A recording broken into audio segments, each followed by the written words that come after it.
Good morning. Okay, Ngasigi keno haipetang yengse ko. Runes ki energies kay lege hapeto to haipet yengse runes se ani katang lokhoge ko sidagya. Symbol ani sina haidi kari keno toge hapeto ko haidi first symbol se lere ko. Second symbol sina se lere ko. Do sina message hai tare ko haidi ngasigi oina haidi karamba energy porake khogi aina sum khanbado haitare ko haidi first symbol se consider natraga second symbol se consider ma khanbiro ahamba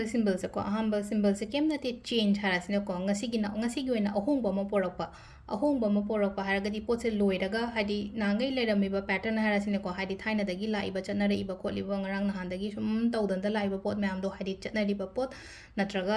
sum tawraga laiba pot adudagi change gumba lapa khetang transform gumba taropa kholakpa adumaina gumba oi ko sigi kaino sigi haitare ko haidi sigi rune sigi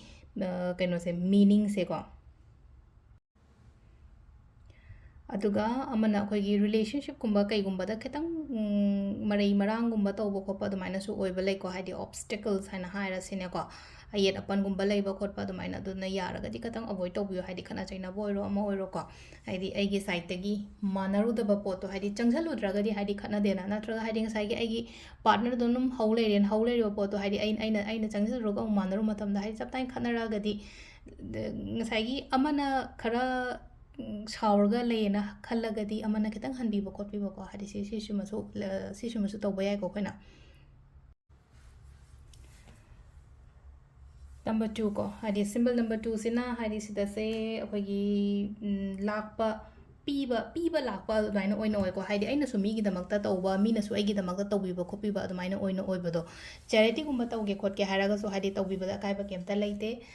mina ingonda charity tawrok to dinate ko hadi mi sina ingonda aigi damakta opportunities ni khangde natraga hadi pesarang shagi matang dani khangde adumaina gumba pibirakpa mateng gumba tawrokpa kholakpa amaina gumba oigani ko aduga amana aigi oina ai isana di migi damakta mateng pangon haiba si kansida ko ado sida lere ko aigi runes ani sigi meaning se ko ma'am ado amuk kona makata video song yeminarase thank you